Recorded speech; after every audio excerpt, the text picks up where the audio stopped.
Bayangin lu pulang kerja, terus pas lu mau buka pintu rumah, tapi yang nambut lu tuh bukan senyuman keluarga lu gitu, melainkan pemandangan yang gak pernah pengen lu lihat seumur hidup lu.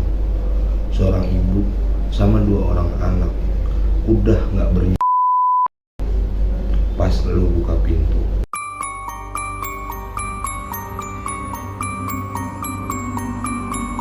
Yang jadi pertanyaan, apa yang sebenarnya terjadi di balik tragedi memilukan di Bandung ini?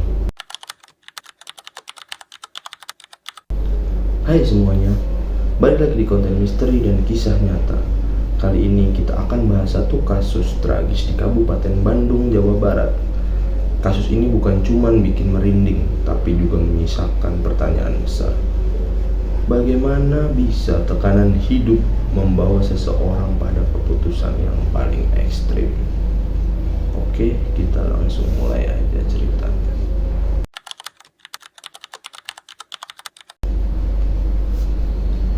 Jumat pagi tanggal 5 September 2025, seorang ibu berinisial EN, 34 tahun, ditemukan di kontrakan kecil mereka di Kampung Cahe, Desa Kiang Roke, Banjaran.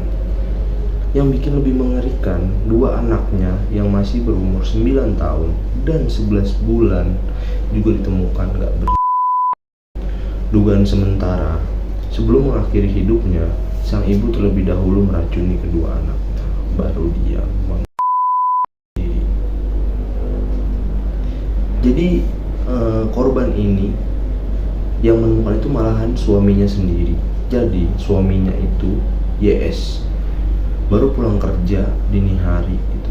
Tapi pas dia mau buka pintu kontrakan, pintunya itu kekunci dari dalam, nggak bisa dibuka. Otomatis dong dia gedor-gedor pintu. Tapi pas dia gedor-gedor pintu itu nggak ada sama sekali jawaban dari istri ataupun anaknya. Sunyi senyap. Panik dong dia. Dia langsung berusaha mencari cara supaya dia bisa ngelihat di dalam, isi di dalam kontrakannya. Naiklah dia ke ventilasi udara. Pas setelah dia intip dari ventilasi udara, betapa kagetnya dia melihat istrinya tuh udah kegas dan dua anaknya udah gak Karena dia panik, dia langsung teriak-teriak tuh manggil warga supaya ada pertolongan dan juga saksi. Setelah semuanya udah pada ngumpul, barulah pintu didobrak dan kondisi di dalam rumahnya itu benar-benar tragis. Setelah polisi datang, ternyata itu menurut polisi dan forensik nggak ada tanda-tanda kekerasan atau luka fisik di ketiga korban ini. Semua pintu dan jendela terkunci dari dalam. Kecil kemungkinan adanya pihak luar yang masuk, entah itu jambret atau itu istilahnya rampok atau pencuri, nggak ada. Nah, tapi di sini nih letak kejanggalannya dan letak titik masalahnya itu ada di sini. Polisi itu menemukan surat wasiat dari EN yang tertempel di dinding ruangan tengah kontrakan. Jadi kurang lebih isi surat wasiat itu ditulis dalam bahasa Sunda. Dan kalau kita artiin, isinya tuh begini. EN nulis kalau dia tuh udah lelah banget lahir batin. Hidupnya terus-terusan terhimpit utang yang gak pernah ada habisnya.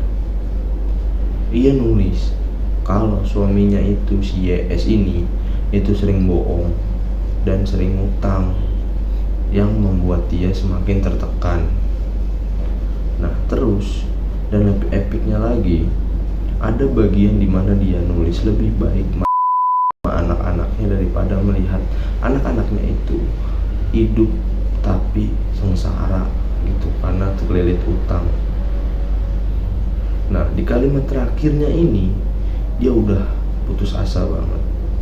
Dia nulis, saya pikir kalau saya dan anak sudah, mungkin dia baru sadar dia itu maksudnya tuh si suaminya ini nih, si YS ini. Maafkan saya. Isi suratnya tuh bikin merinding dan bisa kita tebak siapa yang bikin si EN ini nekat buat. motif dan analisisnya. Motif utamanya itu menurut dari yang kita baca tadi, itu masalah ekonomi dan tekanan psikologis yang berat. EN gak bisa tuh nyari jalan keluar dari jeratan utang dan milih bareng kedua anaknya. Kalau dari sisi forensik, semua yang ditemuin polisi itu menunjukkan bahwa benar-benar kalau EN ini emang bukan korban dari perampokan atau pencurian atau tindak kriminal lainnya. Tapi yang bikin masyarakat itu kaget, yaitu keputusan si EN ini bahwa dua anaknya ikut dia. Jadi dari kasus ini kita bisa belajar ya, kalau kasus ini tuh bukan sekedar kisah duka aja, tapi ini alarm keras buat kita semua.